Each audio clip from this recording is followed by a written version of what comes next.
할렐루야. 오늘 저는 여러 성도님들과 함께 내 부모를 공경하라 이런 제목으로 함께 은혜를 나누겠습니다. 이제 5월달이 열리고 있는데 5월달은 가정의 달, 또 그 안에 어버이날 또는 어버이 주일 또는 미국서는 여전히 어머니의 날, 또 Mother's Day, 그리고 이제 6월달에 건너가서 아버지의 날이 따로 있지요. 또 해마다 이때쯤 되면은 우리가 부모를 공경하라는 그 말씀을 또 함께 나누게 되는데 오늘은 좀 더 새로운 관점에서 은혜를 함께 나누고자 합니다. 설교를 끝까지 경청해 들으시고 하나님의 계명을 준수함으로 하나님의 축복 속에 사는 여러분들이 되시기를 주님의 이름으로 축원드립니다. 미국에서의 어머니의 날, Mother's Day는 1908년 5월 둘째 주일에 시작이 됐다 그러죠. 어머니가 살아계신 분은 가슴에 붉은색 카네이션을 꽂고 예배에 참석하고, 그리고 어머니가 돌아가신 분들은 흰색 카네이션을 꽂고 예배에 함께 했다고 합니다. 자, 그게 이제 우리나라에까지 전파돼서 어머니의 날, 어머니 날 이렇게 해서 5월 8일로 제정이 되었는데 나중에 어버이날로 변경이 됐죠. 그래서 지금은 이제 어버이날로 해서 지키고 있는데 이날 즈음에서 하나님의 계명을 되새겨보는 것도 나쁘지 않다 생각이 돼서 오늘 부모님을 공경하라 하는 하나님의 계명을 가지고 함께 말씀을 나누고자 하는 겁니다. 이 하나님의 계명과 또 우리 사회 제도에 어머니날, 어버이날 이런 게 있는데도 불구하고 실제 우리 주변에 돌아가는 모습들을 보면은 아들의 음주운전 사고로 81세 노모가 그 아들의 차에 치여 돌아가셨어요. 그래서 그 사람이 기소가 돼서 재판을 받았는데 결과는 집행유예로 끝났습니다. 그 유예된 기간 동안 다시 재범이 없으면 없었던 일로 치는 게 집행유예죠. 자, 참 안타까운 일이에요. 그렇다고 해서 제가 그 아들을 형을 살게 하라 이런 뜻은 아니고요. 다만 이런 일이 있다는 것이 너무 마음 아프고 안타깝지요. 이 81세나 된 노모께서 아들이 술 먹고 운전하고 하는 모습을 자주 보시니까 아들이 운전하는 차 앞을 가로막으신 모양이에요. 그런데 안타깝게도 어머님이 그 차에 치였고 그래서 그 결과 돌아가시게 됐대요. 그런데 이런 일이 오래전 2000년 전에 사도 바울의 서신에 이미 예고가 되어 있더라고요. 너는 이것을 알라. 말세에 고통하는 때가 이르러 사람들이 자기를 사랑하며 돈을 사랑하며 부모를 거역하며 감사하지 아니하며 거룩하지 아니하며 하고서 계속 나열이 되고요. 그리고 이런 사람들의 특징은 종교적인 경건한 모습은 갖추고 있지만 실제적인 경건함이 없다는 거죠. 참 고통스러운 오늘의 모습이 잘 드러나 있는데요. 그럼에도 불구하고 우리는 하나님의 계명대로 실천하고 축복 가운데 살아갈 수 있기를 바랍니다. 자, 그래서 본론이죠. 10계명과 부모 공경에 관한 내용을 함께 살펴보고자 합니다. 자, 그런데 이 부모 공경의 계명은 5번째 계명인데 당연히 그 앞에 4개의 계명이 있고 그리고 그 뒤에 5개 계명이 있는 걸 우리가 알 수 있어요. 그래서 앞에 있는 4계명은 다 하나님과 관련된 계명이에요. 내 앞에 다른 신을 두지 마라. 우상을 만들지 말고 절하지 말고 섬기지 마라. 그리고 내 이름을 망령되이 일컫지 마라. 그리고 안식일을 기억하여 거룩하게 지키라. 이런 하나님과 관련된 4개의 계명이 나열되어 있고요. 그리고 이제 5번째로 내 부모를 공경하라 이렇게 말씀하셨고, 그리고 이제 그 아래로 나머지 5계명이 쭉 나오는데 살인하지 말라, 간음하지 말라, 도둑질하지 말라, 거짓 증거하지 말라, 내 이웃의 아내나 내 이웃의 집이나 낙이나 소나 남정이나 여정이나 아무것도 탐내지 말라는 너무도 잘 아시는 내용인데 우리가 왜 이 이야기를 꺼내냐면은 부모 공경의 계명은 도대체 어떠한 중요성을 가지고 우리에게 하나님께서 말씀하셨는가를 여기서 깨닫자는 겁니다. 그러니까 하나님에 관한 4개 계명 다음에 그리고 이웃에 관한 5개 계명 이전에 주신 계명이 바로 부모에 대한 계명이죠. 그래서 이 계명은 이웃 간의 계명에 앞서는 계명이다 하는 걸 우리가 여기서 알 수 있겠고요. 그리고 이 계명엔 약속이 딸려 있어요. 그리하면 내가 이 땅에서 잘 되고 장수하리라 하는 약속이 달려 있어요. 그래서 10개 계명 가운데 유일하게 그리고 첫 번째로 약속 있는 그런 계명이 바로 부모 공경의 계명이죠. 자, 그런데 우리말로는 왜 이렇게 됐는지 연유는 알 수 없습니다만은 부모라고 이렇게 간단히 나오죠. 신명기 5장 16절 상반절을 보면 너는 내 하나님 여호와께서 명령한 대로 내 부모를 공경하라. 이게 현재 우리말 번역이죠. 그런데 그게 사실은 내 아버지와 내 어머니를 이렇게 나열되어 있는 것을 두 자로 이렇게 압축한 거란 말씀이에요. 자, 영어를 봐도 킹 제임스 버전입니다. Honor thy father and thy mother. 이렇게 해서 길게 나오죠. 내 아버지와 그리고 내 어머니를 honor, 존경해라. 자, 우리말로는 공경하라 해가지고 도대체 어떻게 하는 것이 공경하는 것인지 그거를 많이들 착각하고 있다는 거예요. 그런데 원어나 영어를 보면 아주 간단하게 돼 있어요. 그 honor, 존경하라는 거죠. 조금 이따 다시 보도록 하고. 자, 여기서 또 하나 우리가 생각해 볼 것은 내 부모를 공경하라 그랬어요. 오늘 이 10계명 중에 제5계명은 남들의 부모와는 상관없어요. 내 부모. 그래서 잠언에는 부모 공경에 대한 계명이 여러 부분에서 다시 드러나는데 너 낳은 어미라는 말씀도 많이 써요. 내 아비라는 말씀도 많이 쓰고요. 그래서 남들이 아니라 바로 너를 낳아준 내 어머니 그리고 너를 어려서부터 양육하고 사랑하고 너를 인간되게 만든 내 아버지 이 분들을 공경하라 하는 거예요. 그래서 이 부모 공경의 계명은 어떻게 보면 제한적인 계명이에요. 그러니까 살인하지 말라, 간음하지 말라. 이건 우리 모든 이웃들하고의 관계에서 있는 계명 아닙니까? 도둑질하지 말라. 누구의 것을 도둑질해도 안 되지 않습니까? 그런데 부모 공경은 바로 내 부모를 공경하라 이거예요. 내 부모가 아닌 나이 드신 분들에 대한 계명은 따로 있고 부모 공경은 내 부모를 공경하라 이렇게 말씀하고 있어요. 그래서 이 부모 공경의 계명은 매우 제한적인 계명이다 하는 걸 알 수 있고요. 자, 이 제한이 바로 나의 부모에 관해서만 지금 명령하고 있을 뿐 아니라 또 다른 제한 속에 있음을 알 수 있어요. 마태복음 26장 11절 말씀을 보면 가난한 자들은 항상 너희와 함께 있거니와 나는 항상 함께 있지 아니하니라 이렇게 말씀했어요. 가난한 자들은 항상 너희와 함께 있을 것이다. 그러니까 선행은 언제든지 할 수 있다. 그러나 나는 항상 함께 있지 아니하리라. 나는 이제 이 땅에서의 모든 사역을 마치면은 들림받고 메시아가 누려야 할 그 하나님의 보좌 우편에 앉는 영광을 누리기 위해서 너희를 떠날 것이다. 물론 성령으로 또 다른 보혜사로서 우리에게 와 계시지만 실제 이 땅에 오셨던 그 예수 그리스도는 지금 우리를 떠나 하나님 보좌 옆에 앉아 계신 게 사실이에요. 그래서 예수님께서 우리와 함께 계심이 한시적인 걸 말씀하신 것처럼 우리 부모님들도 그렇습니다. 우리 부모님은 우리보다 먼저 이 땅에 오셨고 그리고 우리를 낳아 길러주셨고 그리고 우리보다 앞서서 천국으로 가셨거나 지금 거의 천국 문 앞에 계신 분들이에요. 자, 우리 역시 그렇습니다. 우리도 또 한 세대를 살면서 자녀들을 양육하고 그들을 교훈하고 그러고 하나님께 들림받아 또 떠나는 거예요. 그러니까 우리들의 부모님들은 항상 우리와 함께 있지 못해요. 이게 바로 제한이에요.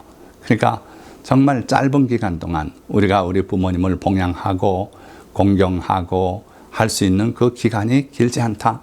어려서는 보살핌만 받았고 이제 내가 장성해서 힘이 좀 있어서 내 부모님을 공경하고 봉양도 하고 할 수 있는 그 기간이 매우 짧다는 거예요. 그래서 그 제한 속에서 기회를 잃지 말고 지켜야 할 계명이 바로 부모 공경의 계명이다. 이걸 여러분들이 꼭 명심하시기 바랍니다. 때가 지나면 후회해도 할 수 없는 것이 부모에 대한 공경이고 효도다 하는 거예요. 또 하나 특성은 적극적 계명이라는 거예요. 자, 여러분들 그 10계명, 물론 10개 계명이죠. 따지는 방식은 캐톨릭과 우리 개신교와 또 유태교가 다릅니다. 놀랍게도 캐톨릭은 우상을 많이 섬기고 문제가 되니까 우상에 관한 계명은 숨겨버렸어요. 앞에 계명에다 슬쩍 묻어버리고 10번째 계명을 쪼개서 남의 아내를 탐내지 말라와 남의 재물을 탐내지 말라 이렇게 갈라놔 버렸죠. 또 반면에 유태인들은 나는 너희를 애굽에서 인도하여 낸 너희 하나님 여호와이니라 이걸 제1계명으로 해요. 그렇게 해서 계명이 구분이 좀 달라지죠. 자, 어찌되었든 10계명은 10개 계명인 건 사실이에요. 어디서부터 어디가 1번이고 어디가 2번이고 이건 좀 의견이 다르지만 10개 계명이죠. 그런데 그 중에 적극적인 계명이 2개고 소극적인 계명이 8개예요. 무슨 얘기냐면 살인하지 말라는 소극적인 계명이에요. 도둑질하지 말라도 소극적인 계명이죠. 안 하고 살아가면 됩니다. 그런데 또 그런가 하면은 2개는 적극적 계명이 있어요. 뭐가 적극적 계명일까요? 안식일을 기억하여 거룩하게 지켜라. 이건 적극적이에요. 안 하면 죄가 되는 거예요. 또 2번째 적극적인 계명이 바로 내 부모를 공경하라. 이 계명이에요. 부모를 공경하지 않고 부모를 우습게 알고 부모님을 봉양하지 않고 내 마음대로 나만을 위해서 살아가면 이 사람은 죄를 범하는 거예요. 왜냐하면 이 계명은 적극적 계명이고 안 하면 죄가 되기 때문이에요.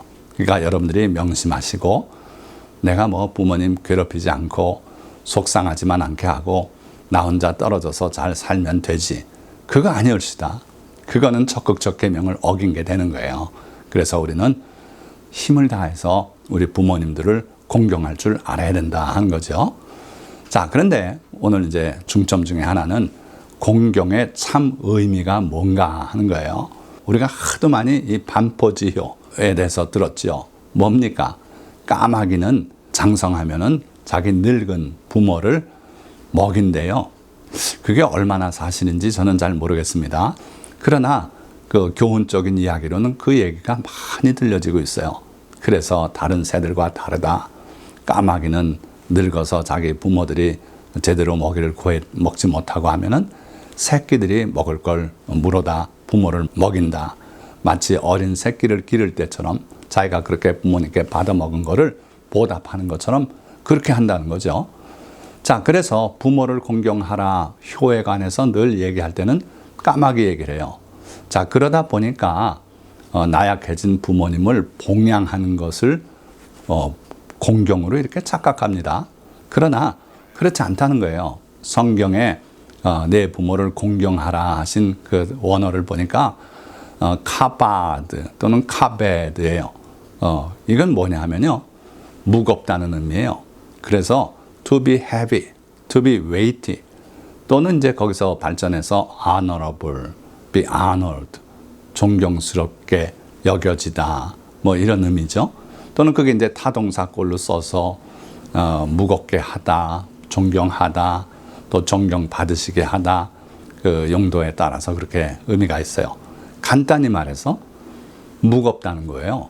그러니까 내 부모를 무겁게 여겨라 또는 내 부모를 무겁게 여겨지도록 네가 행동해라 뭐 그런 의미죠. 즉 존경받도록. 그러니까 공경이라는 이 단어를 존중이라고 표현해도 옳을 것 같아요. 그래서 내 부모를 존중하거라 이거지요. 나 혼자서만 존중하는 게 아니라 남들도 우리 부모님을 존중히 여길 수 있도록 내가 그렇게 행동하라는 거예요. 무슨 얘기입니까? 제가 작은 기업의 사장이 돼 있다 그래 봅시다.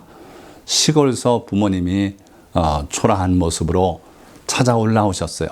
그때 비서에게 자기 부모님이라고 당당하게 소개하고 좋은 자리를 내드리고 이렇게 하게 해야 그 부모님이 존중받아요. 나부터 존중을 해야. 그런데 그 부모님을 안 알리려고 올라오지 못하시게 하거나 이러면은 부모 공경을 못하는 거죠. 그래서 내 부모를 공경하라는 내 부모를 소중히 무겁게 여겨라. 대통령이 뭐라고 말하는 것보다 내 부모님이 말씀하는 걸 더 소중히 여기고 그렇게 살아라 하는 거예요. 자, 부모 공경은요, 다시 말하면 내 아버지, 내 어머니를 부끄러워하지 않는 것이 부모 공경의 첫 단계입니다. 나는 많이 배웠어요. 대학 나왔습니다. 석사학위 했습니다. 박사학위 했습니다. 또 박사 후 과정까지 밟았습니다. 그리고 좋은 자리를 얻어서 생활하고 있어요. 그런데 우리 부모님은요, 그렇지 못하지 않습니까? 심지어 이전 부모님들은 초등학교도 못 나오셨어요. 또는 중학교도 못 나오셨어요. 또는 대학도 못 다니셨어요. 그러고 삶을 사시느라 얼마나 힘든 삶을 사셨습니까? 그런데 그 부모님을 자랑스러워하지 못하고 부끄러워한다면 부모 공경과는 거리가 먼 겁니다. 그래서 여러분들은 여러분들의 부모님이 아무리 나만 못하더라도 학력이 모자르시거나 또는 현대 지식이 부족해서 우리가 쓰는 그 용어들 못 알아들으시고 우리가 쓰는 그 스마트폰 어려워하시고 그래도 그 부모님을 부끄러워해서는 안 된다는 거예요. 그리고 누구보다 무엇보다 부모님을 소중히 여기는 것이 바로 부모 공경이다 하는 거예요. 명절이 돼서 직장 상사에게 보내는 선물보다 우리 부모님에게 드리는 선물이 보잘것없다면 이건 부모를 공경하는 게 못 된다는 겁니다. 그러니까 누구보다 무엇보다 소중히 여기시기를 부탁드립니다. 그리고 부모님이 기쁨과 영화로움을 느끼실 수 있도록 해드리는 것이 바로 부모 공경의 실제적인 내용이다 하는 거예요. 자, 이 밑에 그림 좀 보세요. 어린 아이들이 어버이날이 됐다고 엄마, 아빠 사랑해요 하고 자기 나름대로 그림을 그리고 이렇게 카드를 만들고 그러지 않습니까? 어린 시절에 부모님을 크게 느꼈던 것처럼 무겁게 느꼈던 것처럼 위대하게 느꼈던 것처럼 여러분들이 장성한 사람이 되어서도 그렇게 해야 부모 공경의 계명을 여러분들이 지키고 있다 하는 거죠. 자, 그러나 부모 공경에 받침돌이 되는 것들이 있어요. 그러니까 부모 공경은 카바드 또는 카베드에서 존중한다는 의미가 있다 그랬습니다. 무겁게 여기는 의미가 있다 그랬어요. 그런데 그 부모 공경의 계명을 받쳐주는 작은 받침돌들이 몇 개가 있어요. 그게 없이는 또 부모 공경이 이루어질 수 없다는 거예요. 그래서 이미 말씀드린 것처럼 봉양을 해야 돼요. 반포지 효호를 여러분들이 다 해야 됩니다. 부모님들이 쓰실 것, 필요한 것이 있는데 부모님 자력으로 그걸 감당 못 하신다면 여러분들이 그걸 마련해 드려야 돼요. 이게 봉양이에요. 까마귀가 하는 짓이 그거다라는 거예요. 그래서 부모 공경의 첫째 받침돌은 봉양이 올시다. 둘째는 순종이에요. 부모님이 뭐라고 말씀하시면 그 말씀을 따르고 볼 일이에요. 내가 알기로는 의사는 그렇게 말을 안 하는데 이러고 있어서는 안 된다는 거예요. 부모의 말씀을 순종하면 비록 그것이 최선의 길이 아닐지라도 하나님의 복이 거기 더해져서 여러분들의 삶이 하나님의 축복 속에 번창할 줄 믿습니다. 그리고 부모님을 기쁘시게 하라는 거예요. 그래서 여러분들 자신이 열심히 노력해서 성공하고 이 사회 속에서 머리 대고 위에 있게 되면 부모님들이 기뻐하지 않으시겠습니까? 그래서 여러분들도 잘 돼야 돼요. 그리고 또 일상사에서 작은 일이라도 부모님을 기쁘시게 하는 여러분들이 되시기를 축원드립니다. 예수님도 소년 시절부터 이미 부모 공경의 계명을 실천하신 분이에요. 누가복음 2장 51절 말씀 보면 예수님께서 함께 나사렛에 이르러 순종하여 받드시더라. 이게 바로 부모 공경의 한 장면 아닙니까? 예수님은 부모님의 말씀을 순종해서 받들었다 그랬어요. 자, 그런데 예수님의 교훈의 말씀을 읽다 보면은 이 당시에 종교가 삐뚤어져서 부모 공경의 계명을 제대로 가르치지 않고 실천을 안 했다는 걸 우리가 알 수 있어요. 마태복음 15장 3절에서 4절 말씀을 보면 대답하여 이르시되 너희는 어찌하여 너희의 전통으로 하나님의 계명을 범하느냐. 자, 무엇에 대한 대답입니까? 예수님의 제자들이 손 씻지 않고 음식을 먹는 걸 봤어요. 자기네 율례대로 안 하더라는 거예요. 그래서 예수님께 왜 안 합니까? 그러니까 예수님께서 거기에 대한 답변으로 이렇게 말씀한 거예요. 너희는 어찌하여 너희의 전통으로 하나님의 계명을 범하느냐. 하나님이 이르셨을 때 내 부모를 공경하라 하시고 또 아버지나 어머니를 비방하는 자는 반드시 죽임을 당하리라 하셨거늘. 자, 하나님께서는 부모에게 거역하는 자를 용납 안 하셨어요. 그런데 이 사람들은 너희는 이르되 누구든지 아버지에게나 어머니에게 말하기를 내가 드려 유익하게 할 것이 하나님께 드림이 되었다고 하기만 하면, 즉 고르반이죠. 그러면 그 부모를 공경할 것이 없다 하여 너희의 전통으로 하나님의 말씀을 폐하는도다. 그러니까 자기들의 종교적 전통을 세워서 그걸 가지고 하나님의 진짜 계명은 폐하는 그런 일들을 많이 한다 이거예요. 지금도 그렇습니다. 지금도 많은 면에서는 원래 하나님의 말씀 또 예수 그리스도의 가르침에 어긋난 일들을 많이 가르치고 그렇게 하고 있다는 거예요. 자, 그러나 예수님은 이렇게 사람의 전통으로 하나님의 계명을 폐하고 또 부모 공경을 뒤로 미루게 하는 그런 행위를 책망하셨고, 그리고 마지막으로는 십자가상에서 우리에게 아주 적극적인 본을 보여주셨어요.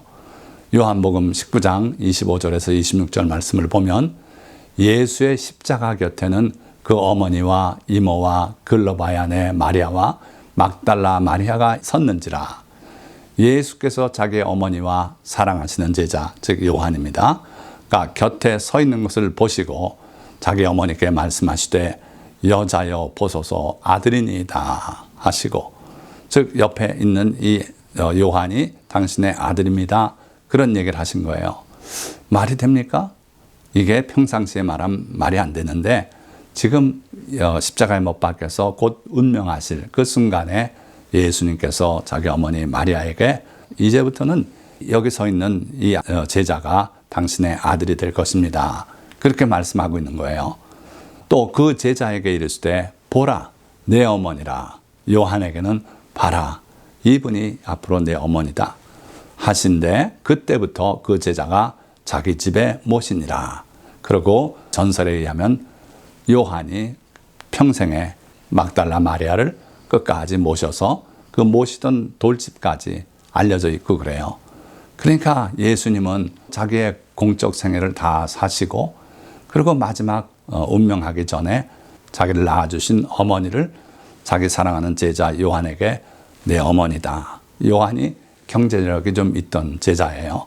그래서 그 어머니를 부탁했고 그 어머니에겐 이제는 이 사람이 당신의 아들 역할을 할 겁니다. 그렇게 해서 인수인계했어요. 물론 이 장면은 신학적으로 더 큰 의미가 있는 걸 압니다. 다시 말하면 예수님은 이 땅에 인간의 몸으로 계실 동안은 마리아가 그의 어머니였어요. 그러나 이제 그 일을 다 끝내시고 죽었다가 부활해서 승천하실 때는 더 이상 마리아는 자기의 어머니가 아니다는 거예요.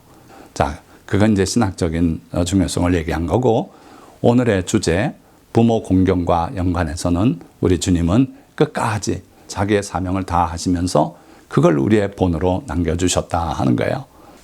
이 하나님의 계명과 관련해서 내가 오늘 내게 명령한 이 명령은 내게 어려운 것도 아니요 먼 것도 아니라 오직 그 말씀이 내게 매우 가까워서 내 입에 있으며 내 마음에 있은즉 내가 이를 행할 수 있느니라. 행할 수 있습니까? 없습니까? 행할 수 있다는 거예요. 그러니까 부모를 공경하라 하신 이 계명도 우리가 할 수 있다는 거예요. 첫째는 부모를 소중히 여기고 무겁게 여기고 귀한 분으로 여겨라 이거예요. 못할 게 뭐 있습니까? 그리고 여력이 있으면 부모님께 봉양을 해드리고 부모님을 기쁘시게 하고 또 부모님의 말씀을 순종하고 그렇게 살라는 거예요. 할 수 있다. 하거라. 그렇게 해서 너희도 복받고 땅에서 장수하는 사람이 다 되거라. 자, 마지막으로 불효와 불순종에 대한 경고 말씀 한 말씀만 소개하려고 해요. 아비를 조롱하며 어미 순종하기를 싫어하는 자의 눈은 골짜기에 까마귀에게 쪼이고 독수리 새끼에게 먹히리라. 얼마나 두렵습니까? 여러분들이 부모님에게 순종하지 않고 또 자기 아비를 조롱하고 그러다가 까마귀에게 눈이 쪼인대요. 독수리 새끼에게 먹힌대요. 얼마나 끔찍한 일입니까?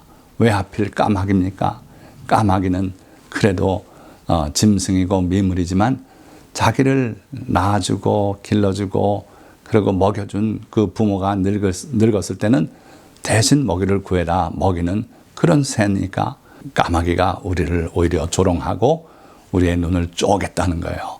여러분들 이 말씀 현실적으로 그렇게 될 리는 없겠지만은 두려워하는 마음으로 받으시고 부모님께 순종하고 아비를 조롱하지 않고 존중히 여기는 모든 성도님들이 다 되시기를 주님의 이름으로 축원드립니다. 자, 말씀을 맺겠습니다. 하나님은 우리에게 십계명을 내려주셔서 하나님과 우리 사이의 관계 언약의 징표로 세우셨습니다. 그중 하나님에 대한 계명 다음에 그리고 이웃에 대한 계명에 앞서서 주신 계명이 바로 부모 공경의 계명입니다. 공경, 즉 카바드의 본뜻은 무겁게 여기다, 무겁게 여김을 받으시도록 해드린다는 뜻입니다. 그것은 내가 내 아버지와 나를 낳아주신 어머니를 이 세상의 그 누구보다 그 무엇보다 소중히 여기고 순종하며 기쁘시게 해드리고 봉양할 때에만 가능한 것입니다. 그렇게 할 때 우리는 하나님의 참 자녀가 되고 우리의 이웃사랑은 위선이 아닌 참사랑이 되며 약속하신 복을 누리게 될 것입니다. 오늘 이 설교 말씀을 듣는 모든 성도님들이 이 하나님의 계명을 준수함으로써 모두 하나님의 약속과 그 복을 받아 누리시는 여러분들이 다 되시기를 주님의 이름으로 축원드립니다. 기도하겠습니다.